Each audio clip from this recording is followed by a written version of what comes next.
ದಿನಾಚರಣೆ ದಿವಸ ಇಡೀ ರಾಜ್ಯಕ್ಕೆ ದೇಶಕ್ಕೆ ಸಂಭ್ರಮದ ವಿಚಾರ. ಶಿಕ್ಷಕರಿಗೆಲ್ಲರಿಗೂ ಶುಭಾಶಯಗಳನ್ನು ಹೇಳಿ, ಒಂದು ಉತ್ತಮ ಸಮಾಜ ನಿರ್ಮಾಣ ಆಗಬೇಕಾದ್ರೆ ಶಿಕ್ಷಣ ಇಲಾಖೆ ಮತ್ತು ಶಿಕ್ಷಕರ ಎಲ್ಲರ ಶ್ರಮವೂ ಅಗತ್ಯ ಇದೆ ಅನ್ನೋದನ್ನ ನೆನಪು ಮಾಡಿಕೊಂಡು, ನೋವಿನ ಸಂಗತಿ ಅಂತ ಹೇಳಿದ್ರೆ ಉಡುಪಿ ಜಿಲ್ಲೆಯಲ್ಲಿರುವ ಕುಂದಾಪುರದ ಜೂನಿಯರ್ ಕಾಲೇಜಿನ ಶಿಕ್ಷಕರೊಬ್ಬರಿಗೆ ಕೊಟ್ಟಿರುವಂಥ ಶ್ರೇಷ್ಠ ಶಿಕ್ಷಕ ಪ್ರಶಸ್ತಿಯನ್ನ ಶಿಕ್ಷಣ ಇಲಾಖೆ, ಅದರಲ್ಲೂ ಕರ್ನಾಟಕ ಸರ್ಕಾರ ತಡೆ ಹಿಡಿದಿದ್ದು ಅತ್ಯಂತ ಆಶ್ಚರ್ಯಕರಾಗಿತ್ತು.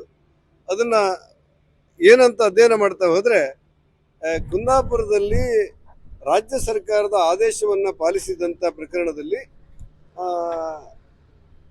ಆ ಶಿಕ್ಷಕ ರಾಮಕೃಷ್ಣ ಅನ್ನುವರಿಗೆ ಶಿಕ್ಷಕ ಪ್ರಶಸ್ತಿಯನ್ನ ತಡೆ ಹಿಡಿಯಲಾಗಿದೆ, ನಿರಾಕರಿಸಲಾಗಿದೆ ಅನ್ನುವಂಥ ವ್ಯಾಪಕವಾದಂಥ ಸುದ್ದಿ ಇಡೀ ರಾಜ್ಯದಲ್ಲಿ ಒಂದು ರೀತಿಯ ದಿಗ್ಭ್ರಮೆಯ ವಾತಾವರಣವನ್ನ ಮತ್ತು ನೋವಿನ ವಾತಾವರಣವನ್ನು ಉಂಟು ಮಾಡಿದೆ.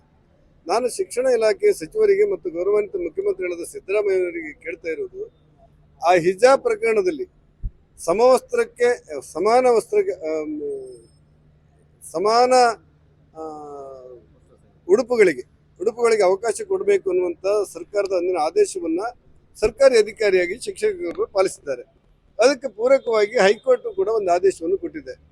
ಬಾಬಾ ಸಾಹೇಬ್ ಅಂಬೇಡ್ಕರ್ ಅವರು ಹೇಳಿರುವಂಥ ಅನೇಕ ವಿಚಾರಗಳನ್ನು ಉಲ್ಲೇಖ ಮಾಡಿ, ಸಂವಿಧಾನದ ಆಶಯಗಳನ್ನು ಉಲ್ಲೇಖ ಮಾಡಿ, ಆ ಹಿಜಾಬಿಗೆ ಸಂಬಂಧಪಟ್ಟಂತ ತೀರ್ಪನ್ನ ಹೈಕೋರ್ಟ್ ಕೂಡ ಹೇಳಿರುವಂಥ ಹಿನ್ನೆಲೆಯಲ್ಲಿ ಸರ್ಕಾರ ಇವತ್ತು ಹೈಕೋರ್ಟಿನ ಆದೇಶವನ್ನು ಗೌರವಿಸ್ತದೋ ಅಥವಾ ತಮ್ಮ ಅಜೆಂಡಾವನ್ನು ಗೌರವಿಸ್ತದೋ ಅನ್ನುವಂಥ ಚರ್ಚೆಗೆ ಉತ್ತರ ಕೊಡಬೇಕಾದಂಥ ಅವಕಾಶ ಇದೆ.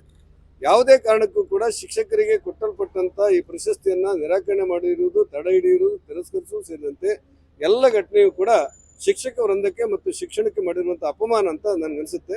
ಆ ಹಿನ್ನೆಲೆಯಲ್ಲಿ ನಾನು ಮುಖ್ಯಮಂತ್ರಿ ಸಿದ್ದರಾಮಯ್ಯನವರಿಗೆ ಆಗ್ರಹಪಡಿಸ್ತೇನೆ, ನಿಮ್ಮ ತಪ್ಪನ್ನು ಸರಿಪಡಿಸಿಕೊಳ್ಬೇಕು, ತಕ್ಷಣ ಆ ಶಿಕ್ಷಕರಿಗೆ ಕೊಟ್ಟಿರುವಂಥ ಪ್ರಶಸ್ತಿನ ಪುನರ್ ಘೋಷಣೆ ಮಾಡಿ ಅವರಿಗೆ ಕೊಡಬೇಕು ಅನ್ನುವಂಥ ಆಗ್ರಹವನ್ನು ಮಾಡ್ತೇನೆ.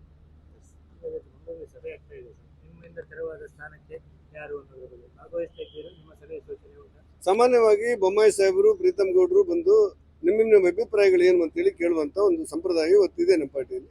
ಅನೇಕ ಪ್ರಮುಖರು ಕರೆದಿದ್ದಾರೆ, ನಮ್ಮ ಅಭಿಪ್ರಾಯವನ್ನು ಹೇಳ್ತೇವೆ. ಕಡೆಗೆ ಪಾರ್ಟಿ ಅಂತಿಮವಾಗಿ ಯಾರ ಅಭ್ಯರ್ಥಿ ಅಂತ ಘೋಷಣೆ ಮಾಡ್ತೀವೋ ಆ ಅಭ್ಯರ್ಥಿಯನ್ನ ಬೆಂಬಲಿಸಿ ಗೆಲ್ಲಿಸ್ತೇವೆ. ಸಹಜವಾಗಿ ಆಕಾಂಕ್ಷಿಗಳು ತುಂಬಾ ಜನ ಇದ್ದಾರೆ. MLC ಆಗುವಂತ ಕ್ಷೇತ್ರ ಆದ್ರಿಂದ ಒಂದು ಅವಕಾಶ ಕೇಳಲಿಕ್ಕೆ ತುಂಬಾ ಜನ ಇದ್ದಾರೆ. ಎಲ್ಲರೂ ಕೂಡ ಅರ್ಹರಾಗಿದ್ದಾರೆ. ಆ ಕಾರಣಕ್ಕೆ ಯಾರಿಗೆ ಒಬ್ಬರು ಕೊಡಬೇಕಾದಂತ ಅವಶ್ಯಕತೆಗಳಿದೆ. ಪಾರ್ಟಿಯ ತೀರ್ಮಾನವೇ ಅಂತಿಮ.